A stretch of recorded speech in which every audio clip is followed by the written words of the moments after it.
God Bless the USA is a very powerful song written and recorded by Lee Greenwood. In fact, 10 years ago I had the honor of actually seeing him in concert and meeting him and getting him to sign a couple of books, including this one right here.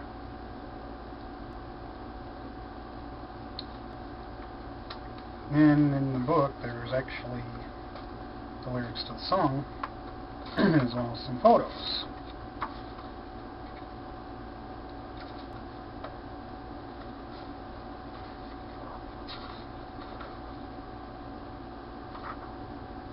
There's even lyrics to the song in the back too and all that.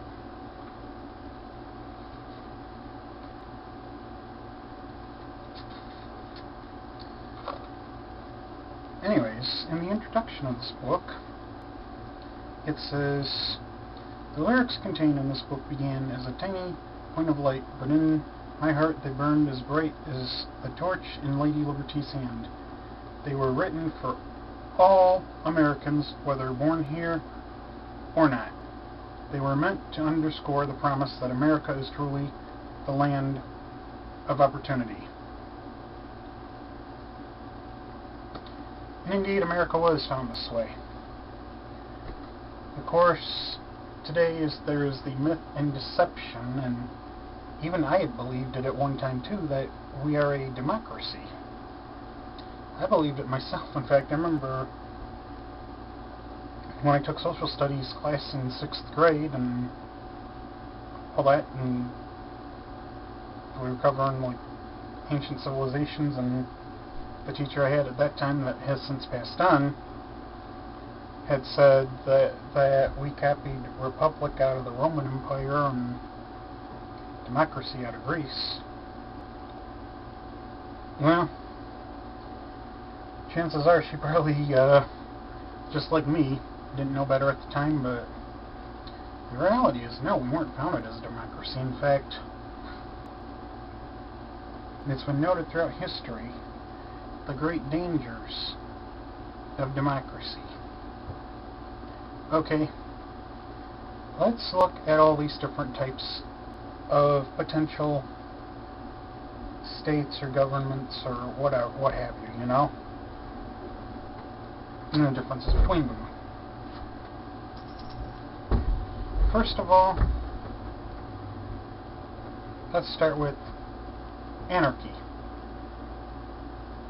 Probably heard that term before, but I'll explain what that is if you haven't. I'm sure you probably have, or you know, if you don't really know what it means, well, it means nobody in charge of anything. However, that leads to riots, lawlessness. Next we have monarchy or rule by one.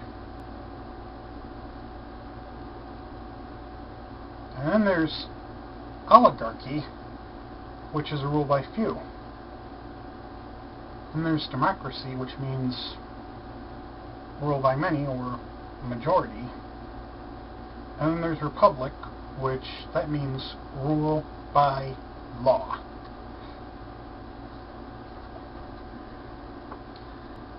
And I know you're probably wondering, wait a minute, what am I talking about here? What am I on here about this? Okay, well, I'll explain it.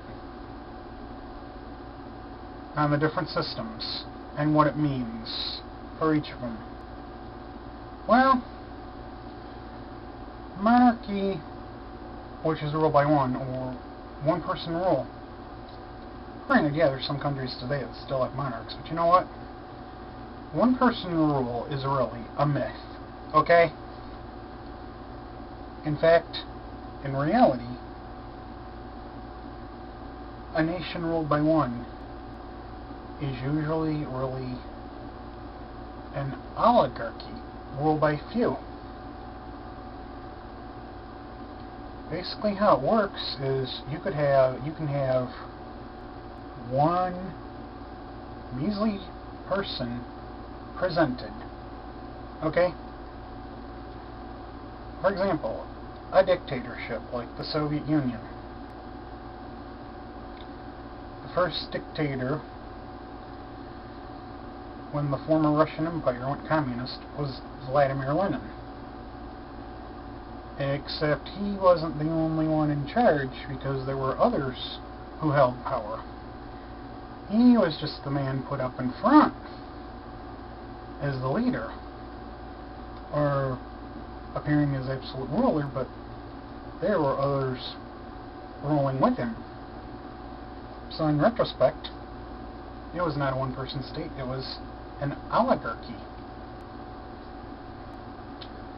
So one-person rule is really an oligarchy. They just have one person presented up front as the ruler, but there's additional people involved in the process of ruling. In fact, the King of Swaziland is called the world's last absolute monarch, and he's supposedly proud of it, except the thing of it is, if you compare the King of Swaziland to the dictator of North Korea, the dictator of North Korea is really more absolute than the King of Swaziland. Why do I say that? Well, first of all, in Swaziland there is free elections for legislature, and not only that, the King of Swaziland is actually surrounded by advisors, and he listens to them. When I saw him get interviewed, he was surrounded by his advisors. His advisors were like telling him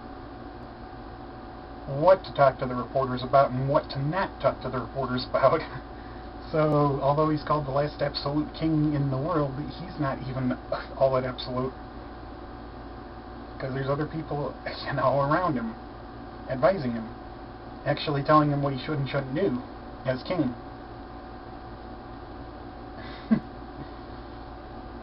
Especially when he was getting interviewed. So there you go. Even nations where somebody's supposedly absolute ruler can really be oligarchy. So we just covered that part. Now let's see. Anarchy, which is nobody in charge. Well, that actually happened in the Russian Empire after the overthrow of the Tsar. And well, first there was a provisional government in, but then that got overthrown, and basically there was really nobody in charge for a time, as I understand it, until Vladimir Lenin was installed as dictator. As well, Russia, when they had no government, they were anarchy. But when Vladimir Lenin got installed in, there were others in charge too, so guess what? Anarchy led to what one person rule also leads to. Oligarchy. Rule by few. Democracy. Yes, as I've already said, so many people think America is a democracy. Even I thought so too. I remember a newspaper article that was like putting down some stuff on which countries are democracies. But wait a minute here, that's not what our founders intended. They actually considered democracy dangerous. In fact, when Benjamin Franklin went out into a crowd and there were women shouting, one of them had asked him, "Sir, what have you given us?" Well, it certainly was not a monarchy. It was not an oligarchy. It was not anarchy. It wasn't even democracy. The answer Benjamin Franklin gave was republic. He said, "A republic, ma'am, if you can keep it." That's what he said. Henceforth, we were founded as a republic. And I know you're probably thinking, okay, I already know that this nation is a republic, but I thought it was a democracy. What's the difference between democracy and republic? I'll tell you the difference. Democracy is ruled by many, but that's dangerous because you know what? There's some major problems that can come. For instance, let's say you own a piece of property, but somebody is wanting to put in a development, and they want your property for it. Now, you, as the landowner, have a God-given right to say, no, I will not give up my property for this development. Or, if you want me to give up this property for development, you're going to have to give me this amount of money. And all that. Now, in a democracy, loads of people could vote to seize the land that you own. It gets confiscated from you. You don't get any money from it. You lose your house, your land, everything, and it gets turned into a development. And what do you get out of it? Nothing. Now that's dangerous. Not to mention, that's very bad. It's not a good thing at all. But republic is ruled by law. And in a republic, you can refuse to give up your land for development. You can either say, if you want my land for development, you're going to have to pay me this amount of money, and I'll gladly sell it to you, and then you can do what you want with it. But if you're not going to pay me for it, you can't have it. It's mine. Case closed. Okay? In fact, according to the republic system, you know, when this nation was first founded as a republic, Congress was not always in session. State legislatures were not always in session either. Legislative bodies in every state were always part-time. Congress was part-time also. In fact, when it came to control over things, well, it was often left to the townspeople, the towns, or even the counties and all that. Not to mention, different counties had sheriffs and deputies to serve. And back then, they didn't go around harassing people. Rather, they would just make sure law and order was kept. They would, you know, walk around the street, you know, and you could greet them without fear. And they could greet you too, and they could say, "How you doing, sir?" or "How you doing, ma'am?" And as long as you weren't doing any crimes and not breaking any laws or anything, everything was okay. And the sheriff and the deputies protected the communities from lawlessness. And as a result, people actually really felt free, because you didn't have lawmakers always in. There were only certain times of year they'd be in, and it was only when it was necessary to have them come in. Even the Supreme Courts were part-time themselves, and when the Supreme Court was not in session, the judges could work other jobs back in their home areas. One of the judges on the Supreme Court, when this republic was set up, happened to also teach law, and he was a dedicated Christian as well. And when the Supreme Court was not in session, he went back to his home state to teach law from a Christian perspective, so that the students would learn exactly how to apply laws and how laws should work,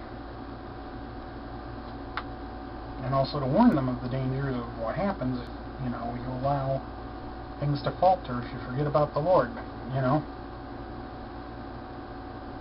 and let me go over history of different republics and other systems. Now, okay. It's been noted that a democracy in the end collapses. It happened to the Athenian democracy. Yeah, Athens was classified as a democracy, except for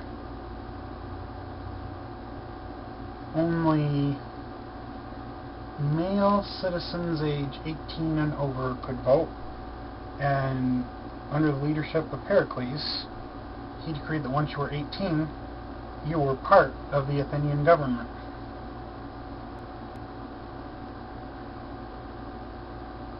However, women were not allowed to vote. 1/3 of the population were slaves. And what's interesting is that children of immigrants could not be citizens, not even if the child ended up born in Athens or a colony of Athens, okay? And an immigrant become a citizen was very rare. Now, Athens didn't survive forever. I mean, there was a certain amount of time when democracy didn't collapse Athens, but eventually it did lead to the demise of Athens. You know? A republic, on the other hand, well, as long as republic is kept, it survives, and it's been proven that a republic can survive if it's kept. For instance, San Marino, a tiny country surrounded by Italy. It's called the oldest republic in the world. Well, it's not the first republic in the world, but it's the oldest existing one. That nation elects 2 co-regents to serve for 6 months. And the co-regents are not allowed to run again for another 3 years after their service as co-regents.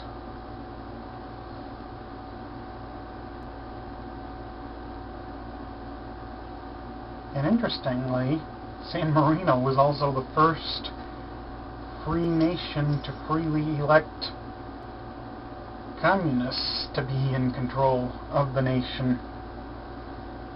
Luckily, when the communists were in control for the time they were in control, they didn't actually make San Marino into a communist nation, on account of, I think, probably due to knowing how the San Marinans would have felt about that, you know.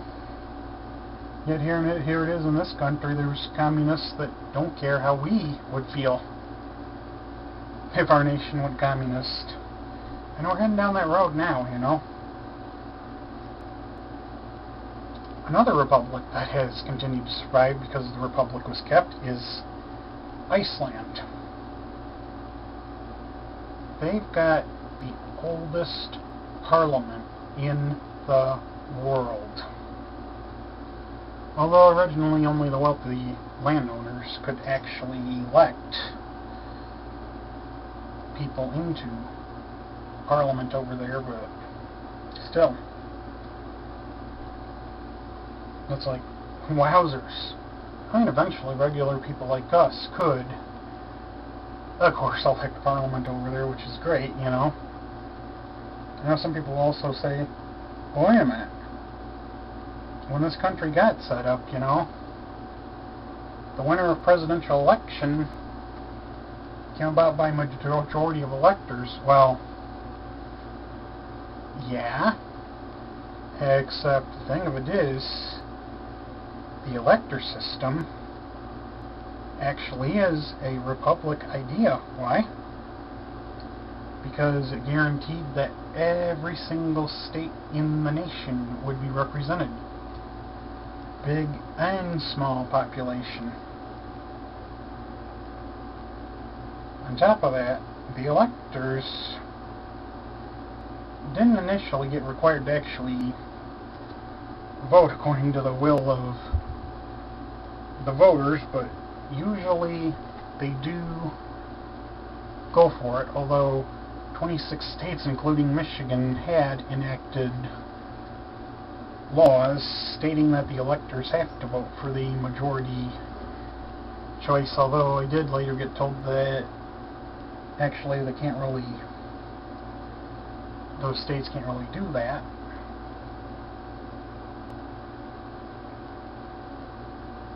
But there has been some occasions when an elector has voted for somebody other than names on the ballot, like, for example, in 1976, one elector in one of the states that went to Gerald Ford actually voted for Ronald Reagan for president instead of Gerald Ford.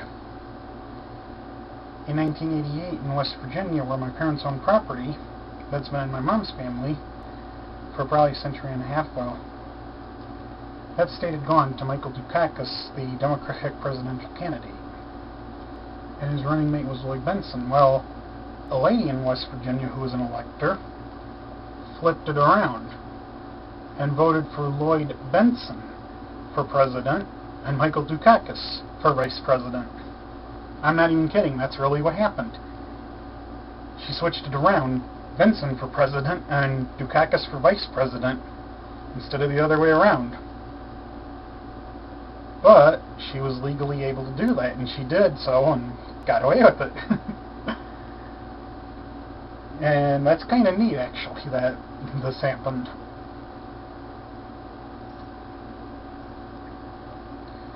Well, yeah, when you look at how many different states, you know, like how many electoral votes California has, how many Alaska has, how many Hawaii has, how many all these other states have. Well, basically, in the electoral system, every state gets an equal say in who becomes president. For instance, sometimes the winner does end up California does end up being the winner of the election after all because of the big population in California. But as we know from 2000 and 2004, Bush the Younger was able to win because, in spite of California going to the Democratic candidate Gore in 2000 and Kerry in 2004, Bush managed to get enough electoral votes to win, especially considering how many different states went to Bush, including how many small population states along with big population states. So those small population states that where a majority wanted Bush to win, they really got to have their say. And granted, yeah, in a republic system there is things that can go according to majority, such as how many people voted for individuals in elections and the way bills are voted on. But there is, however, something else to note too.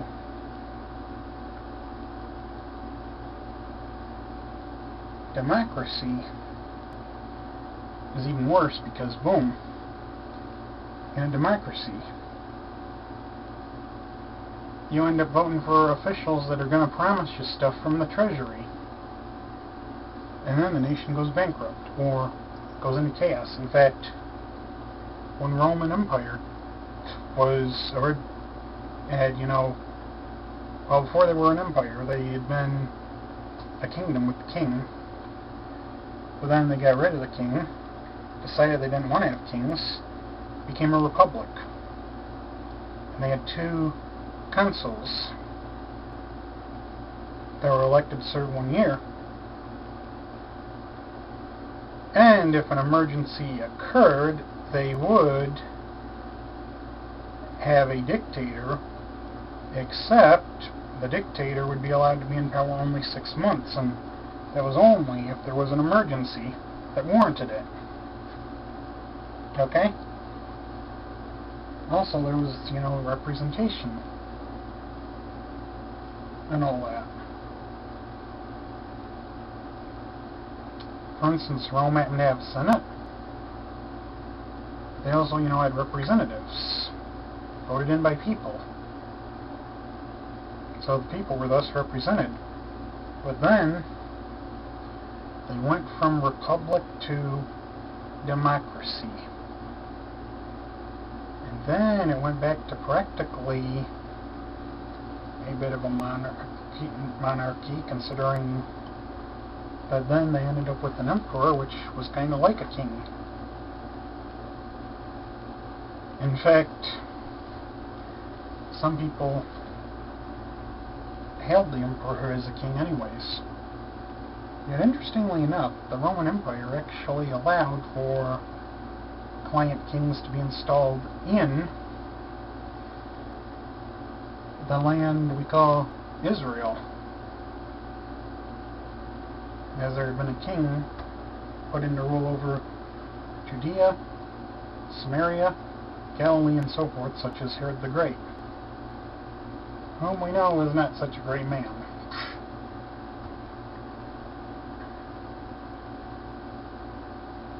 In fact, speaking of Israel, did you know that Israel was a republic? You're probably like, what? Wait a minute. What do you mean Israel was a republic before in ancient times? What are you talking about? Didn't they have kings like David and Solomon? Well, yeah, of course I descend from them, but you know what? Israel, under the leadership of Moses and his successor Joshua and the rest of the judges, was a republic because, well, they didn't have an earthly king. The only king they did have was God, who was way up in the sky, way up above. Of course, if you wanted to fly on a rocket ship to meet God, you would definitely die on the way because of how many light years heaven is away. Although once you die, your body can go faster than the speed of light, which is why astronauts can never see ghosts in space, because when a person dies, regardless of where they go, heaven or hell, their soul goes out so fast, faster than the speed of light, that it's no wonder you can never ever see ghosts of the dead in space, even though there was a tabloid that had said ghosts found in space or something.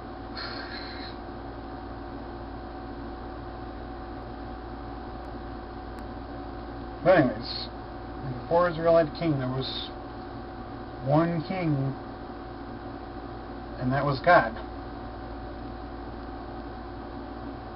And the leadership was done in republic form. They were ruled by law. They were ruled by God's law. What happened? Well, and the prophet Samuel was a judge, and he of course was also a prophet as well. There were people that begged him to choose a king to rule over them. They said, we want a king to rule over us. We want a king to judge us. Samuel didn't want to do this. Why? Because he felt God is the one and only king. But God said, the people have rejected me as king. Give them what they wish, but also warn them what is going to happen when a king is installed. He's going to want to build a palace. He's going to want the best field. He's going to want the best this, the best that, the best this, the best that. He's going to want to take your daughters for wives. And you're going to have these taxes, and you people are going to grieve because of the king. And the people of Israel were like, we don't care, we want a king. We want a king we can see, a king to judge us. God was like, okay, do what the people wish, Samuel, and I'll tell you who to anoint as king. And he anointed Saul, who at first was doing a good job as king because he had united the tribes to be able to fight. But then he was supposed to wait for Samuel to make a sacrifice, only he decided to do it himself. Pure blasphemy.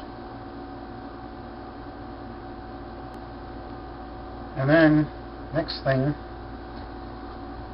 he was supposed to go to war against the Amalekites.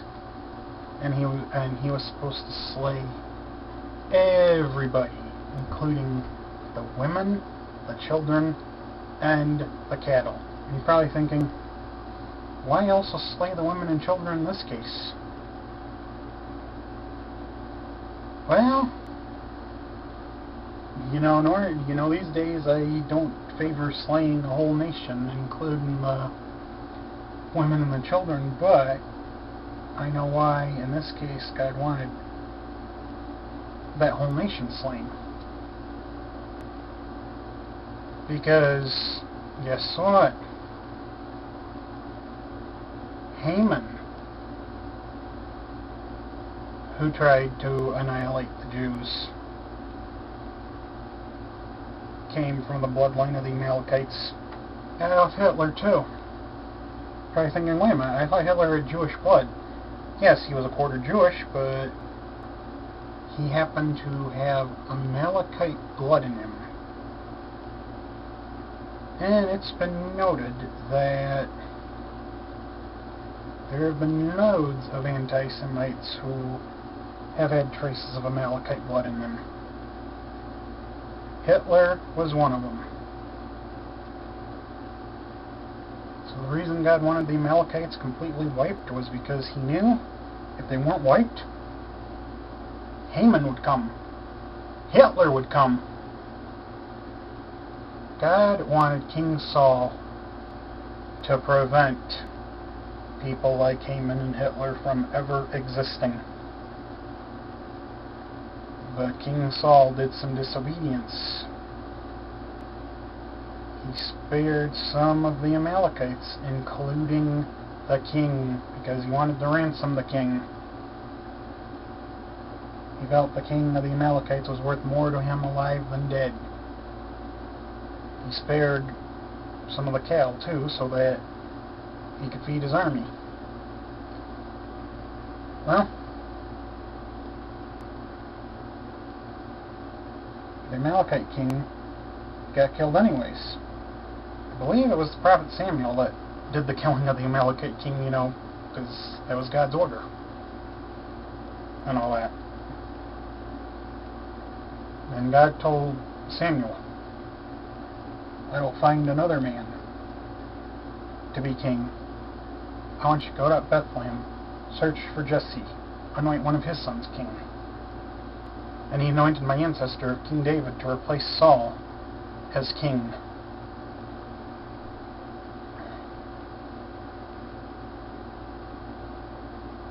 Of course, Israel did end up prospering under King David because he ruled over not just Israel and Judah, he ruled over additional lands as well.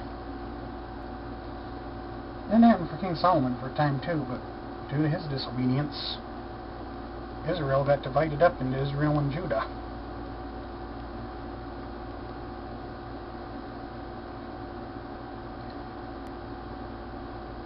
And of course,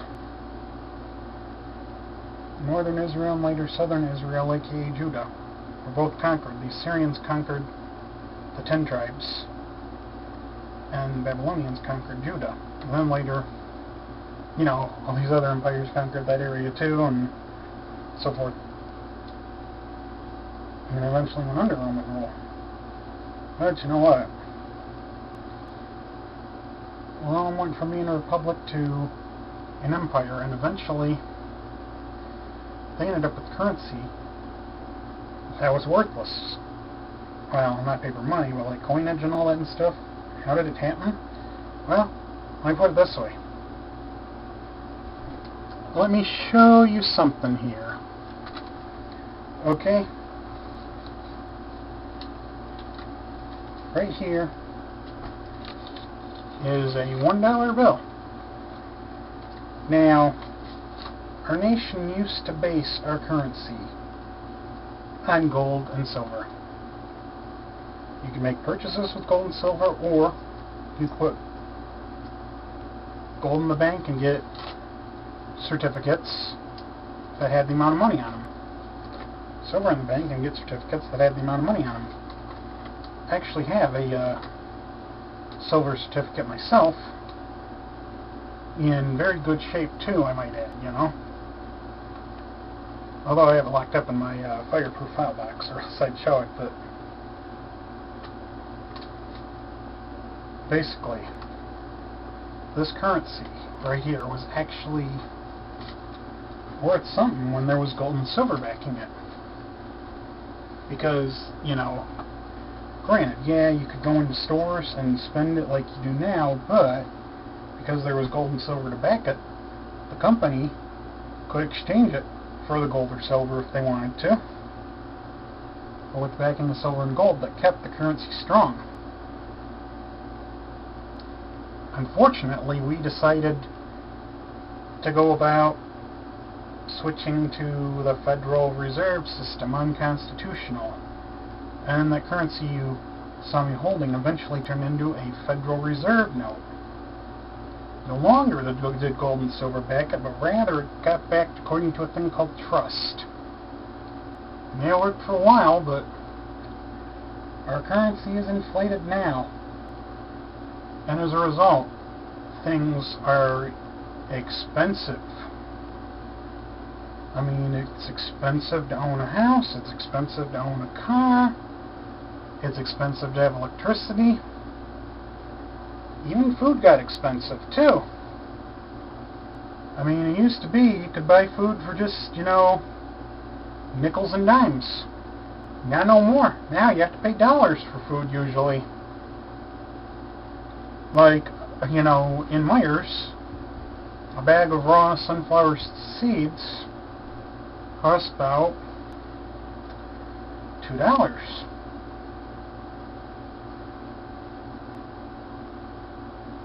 In the old days, that wasn't how much it cost for something like that. In the old days, you could get an apple for maybe just 5 cents, or maybe even a penny or something too, you know. I mean, seriously. In fact, a long time ago, $25,000 was a fortune. Not anymore now. In fact, there are farmers who may get $100,000 checks from selling crops, but, well, it may seem like a lot of money to some people. It's not really a lot of money to the farmers, because they have to put money into equipment, because they sometimes have to, you know, repair equipment, replace equipment. They also need the money for reseeding the fields, you know, to grow new crops and all that, so they can sell them again. So it's like, how much do they actually make a year? Well, yeah, it's very probable that most of what they've made goes back into the farming. And as a result, there's only maybe a certain amount that they really, truly had as true income for the year. Isn't that interesting? But oh my goodness, yeah. What happened to our republic? What happened to it? Well, originally, the Senate was supposed to represent the legislature of the states, while the House would represent us, the voters, in D.C. But then eventually, things were set up so that the Senate would also represent us, the voters. That turned our Congress into Soviet style. It should not have happened, but because of this, not only does the House get lobbied, but so does the Senate. And as a result, we're in dire straits now. I mean, what's next, you know? And yeah, we've been under the Federal Reserve since 1913, almost 100 years now. Although John F. Kennedy actually tried to eliminate the Federal Reserve usage with the currency. He tried to get it back to the gold and silver standard, and some people speculate that this is why he was killed. I mean, boom, I'm a Republican myself, but why am I quoting this about a Democratic president? Well, put it this way, JFK was no puppet. Granted, he had his flaws, he had his mistakes and all that, but he was no puppet. He was nobody's puppet. He was actually trying to serve everybody, regardless of what our political party was. It's too bad there's a whole bunch of people in the Kennedy clan today that aren't thinking the same way that JFK thought, you know? And that's really sad when you think about it. Really sad when you think about it, you know? But I wouldn't be surprised if his refusal to be a puppet and his trying to get us back to the gold and silver standard may have been the real reason he got assassinated. And for all we know, others out there who would like to restore our constitutional republic are probably also targets. For all we know, I could even be a target. I'm not saying that I am a target, because I don't know that for sure, but just think, you know, what if I am a target? I mean, I don't know for sure, so I can't say that I am, but what if I am? I don't know, but what if? But my goodness, where have we gone wrong? And what do we do about it, you know? Well, one of the things we got to do is at the local level, the state level, the national level, we have got to vote in some people who want to restore our republic.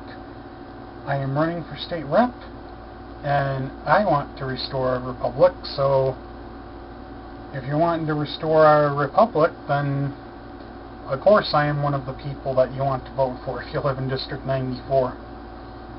And there's loads of other people out there that definitely deserve our vote in the restoration of our republic, such as Gary Glenn for United States Senate.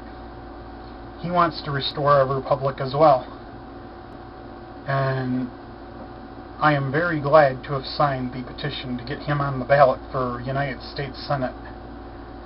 And I think if he gets the Republican nomination, he will be able to defeat Debbie Stabenow. One thing for sure, we need to make sure we've got true constitutional supporters of the Republic elected into office.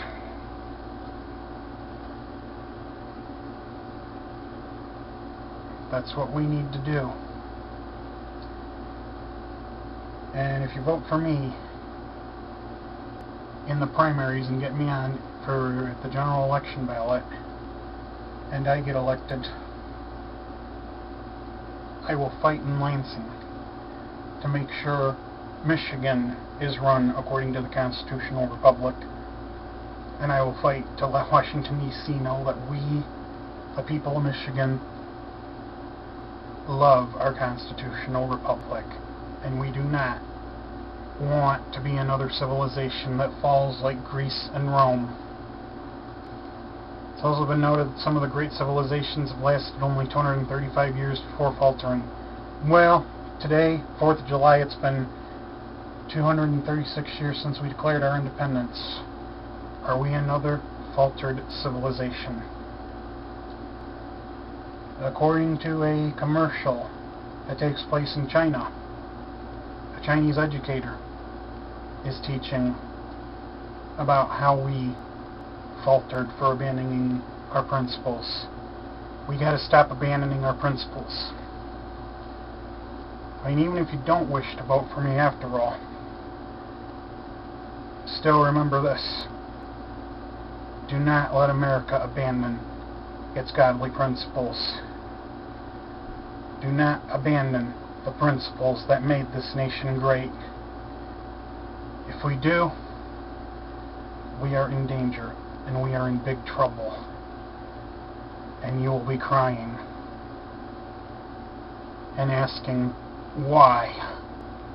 Why? Why? You'll be screaming, why? Why? Why? So please, take note of this. Thanks for watching, and God bless.